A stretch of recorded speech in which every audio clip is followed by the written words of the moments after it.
Hello student, next આપણે જે સંબંધ મેળવવો છે એ છે કણોના તંત્ર માટે કોણીય વેગમાન અને ટોર્કનો સંબંધ.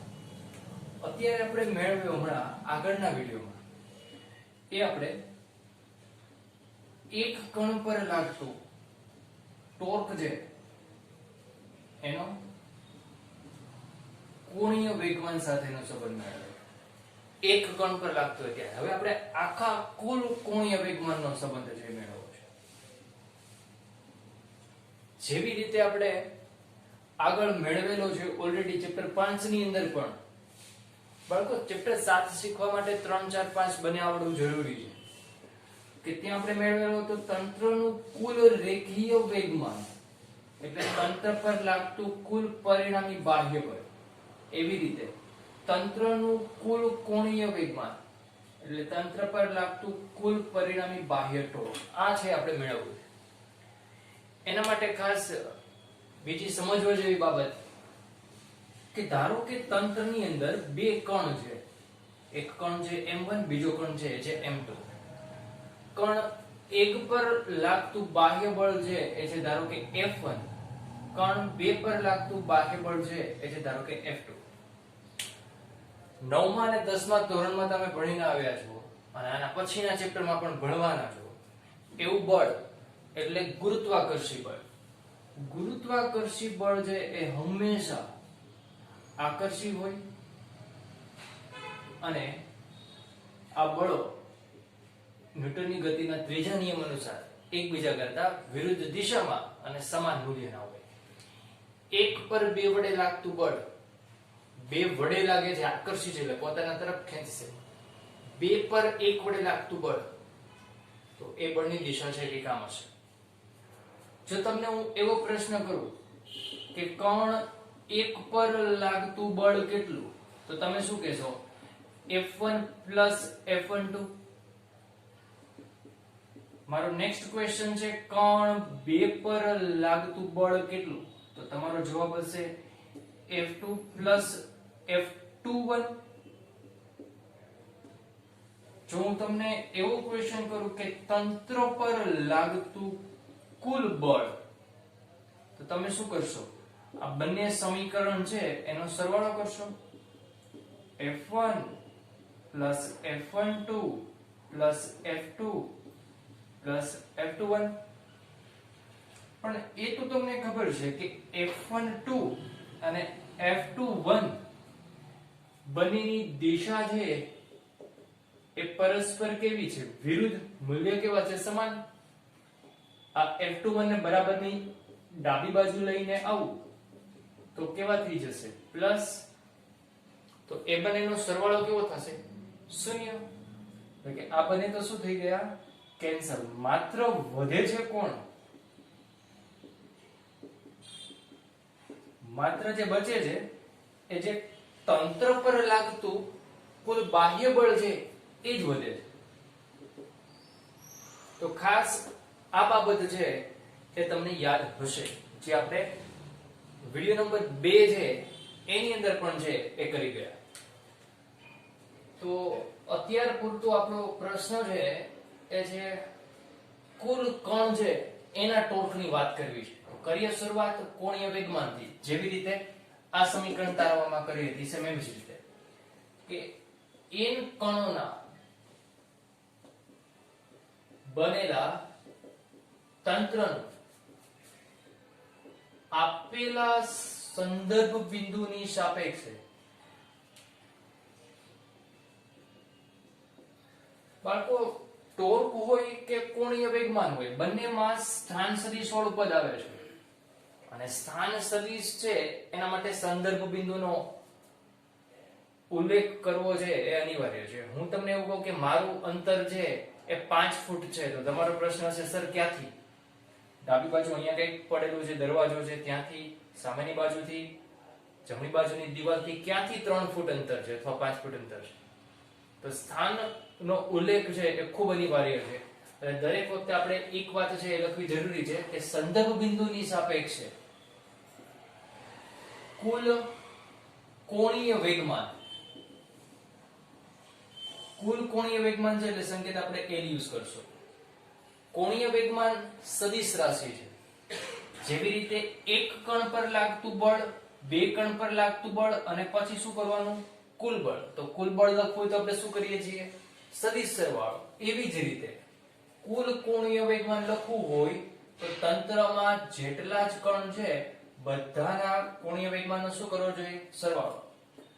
જરાક ગણિત યુઝ કરીએ તો આને આવી રીતે પણ લખી શકીએ, sigma i is equal to 1 to n અથવા સમેશન પણ બોલાય.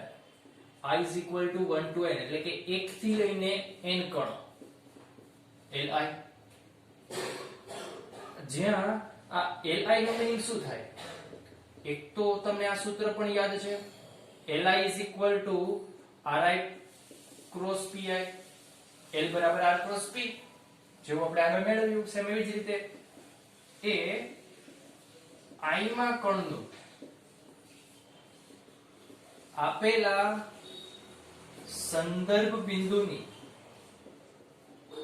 સાપેક્ષે કોણીય વેગમાન છે. i નો કણ એટલે 1 2 3 4 5 6 ધારો કે 10 કણ છે તો જે 7મા કણનું લખ્યું હોય એના જેમ 8મા કણનું લખ્યું હોય એટલે કે કોઈ એક કણનું કોણીય શું છે? વેગમાન છે. આપણે જે તારવવું છે હવે એના પર જો ધ્યાન કરીએ તો L is equal to summation I from 1 to n. li ની જગ્યાએ આપણે આ કિંમત છે એને લખી દઈએ. વિકલન કરી નાખીએ ટોર્ક મેળવવા માટે કે ભાઈ કોણીય વેગમાનનું જો તમે વિકલન કરો તો તમને શું મળશે? ટોર્ક મળશે. એટલા માટે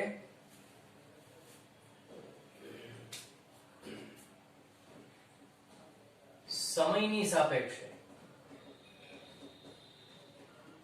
વિકલન કરીએ શું મળે? dl સદિશ by dt is equal to d by dt sigma I is equal to 1 to n ri cross p. આમ તો હકીકતે તમારે જે સરવાળો કરવાનો છે એ તો આ દરેક કણ છે એના કોણીય વેગમાનના વિકલનનો કરવાનો છે. એટલે વિકલન વાળું પદ છે એને આપણે ક્યાં લઈ જઈએ? અંદર લઈ જઈએ અને જે સમેશન લખેલું છે એને આપણે બહાર કાઢી દઈએ. અથવા તો આના બરાબર તમે આમ પણ લખી શકો ખરા, એક કણના કોણીય વેગમાન છે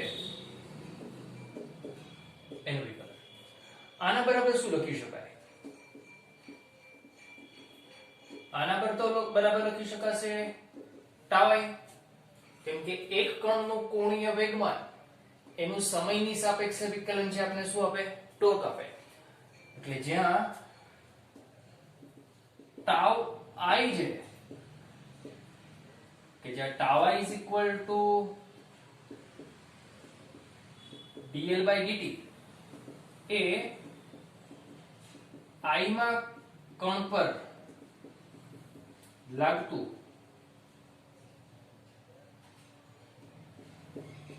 ટોર્ક છે. જે i માં કણ પર લાગતું શું છે? ટોર્ક છે. અને આ tau i is equal to શું થશે? ri cross fi થાય ટોર્કનું સૂત્ર. બાળકો જ્યાં fi લખેલું એ શું છે? હમણાં જસ્ટ આપણે વાત કરીએ આ fi એટલે કે i માં કણ પર લાગતું કુલ બળ છે. જ્યાં fi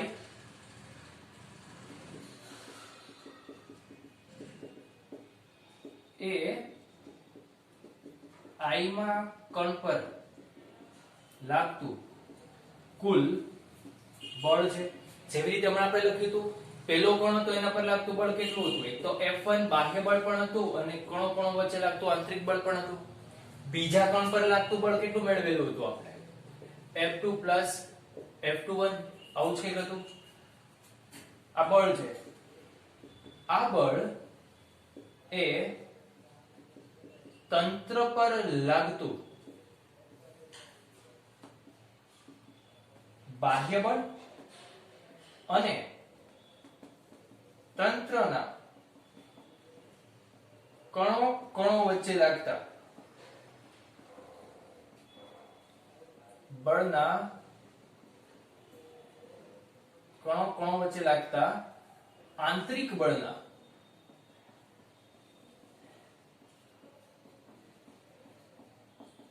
આંતરિક બળ એનું શું છે? પરિણામી બળ. આંતરિક બળનું પરિણામી બળ છે, જ્યાં Fi શું છે? બાહ્ય બળ અને આંતરિક બળનું પરિણામી બળ છે. જ્યારે આપણે આ બળોનો સદિશ સરવાળો કરીએ ત્યારે શું થાય? જ્યારે સદિશ સરવાળો કરશું ત્યારે આંતરિક બળ તો છે શૂન્ય થઈ જશે. એના પહેલા આપણે એવું લખી શકીએ, તેથી જે આ સમેશન ટાઉ છે કે એના બરાબર લખી શકાય કુલ ટોર્ક. આ થઈ ગયો કુલ ટોર્ક. તેથી આ જે કુલ ટોર્ક છે આ પદ એના બરાબર લખી શકીએ આપણે આંતરિક બળના કારણે પણ અને બાહ્ય બળના કારણે લાગતું ટોર્ક. પરંતુ આંતરિક બળનું પરિણામી બળ કેવું હોય? શૂન્ય હોય. તેથી તેના વડે લાગતું પરિણામી ટોર્ક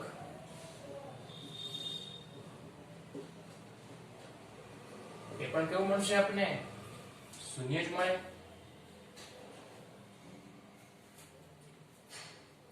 તો જે આપને ટાવ ઇઝ ઇક્વલ ટુ મળે છે એ માત્ર ને માત્ર શું મળશે? બાહ્ય ટોર્ક જ મળશે. અને ટાવ એટલે બીજું કઈ જ નથી. ટાવ એટલે કોના બરાબર લખ્યું છે આપણે? dl by dt. dl by dt is equal to tau તો છે. જરાક સ્પેસિફાય કરીએ તો આંતરિક બળનું પરિણામી બળ શૂન્ય છે. કોના લીધે? ન્યૂટનની ગતિના ત્રીજા નિયમ અનુસાર. તો આ ટોર્ક છે માત્ર ને માત્ર કોના કારણે છે? બાહ્ય બળના કારણે છે.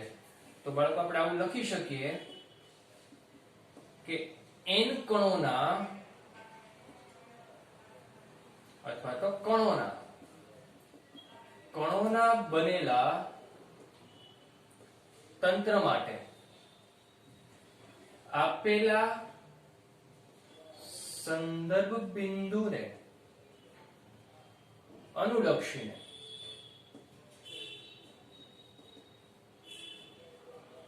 કુલ કોણીય વેગમાન એટલે કે કેપિટલ L વેગમાનનું સમયની સાપેક્ષે વિકલન એટલે કે dl by dt એ આપેલા સંદર્ભ બિંદુની સાપેક્ષે એટલે કે જે આપણે સંદર્ભ બિંદુ લીધેલું છે એની સાપેક્ષે કણોના તંત્ર પર લાગતા કુલ પરિણામી લીધેલું છે આપણે. શું કર્યું છે આપણે? સિગ્મા લીધેલો છે. કુલ પરિણામી બાહ્ય, કેમ કે આંતરિક ટોર્ક કેવું છે? શૂન્ય. બાહ્ય ટોર્ક બરાબર હોય છે. તો 3 માર્ક્સમાં પૂછાઈ શકે એવો પ્રશ્ન કે કણોના કોઈ તંત્ર માટે dl by dt is equal to tau external સાબિત કરો.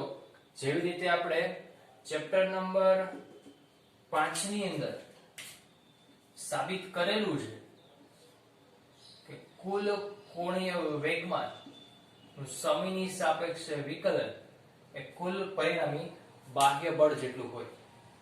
તો આવા પદો રેખીય ગતિના યાદ રાખવાના, ચાક ગતિના છે ઓટોમેટિક તમને યાદ રહેશે. બધા જ સૂત્રો રેખીય ગતિના જો તમે પ્રિપેર કરેલા હોય તો તમે એવી જ રીતે ચાક ગતિના સૂત્રો છે એ પ્રિપેર કરી શકો. જલ્દી આપણે આને નોંધી લઈએ.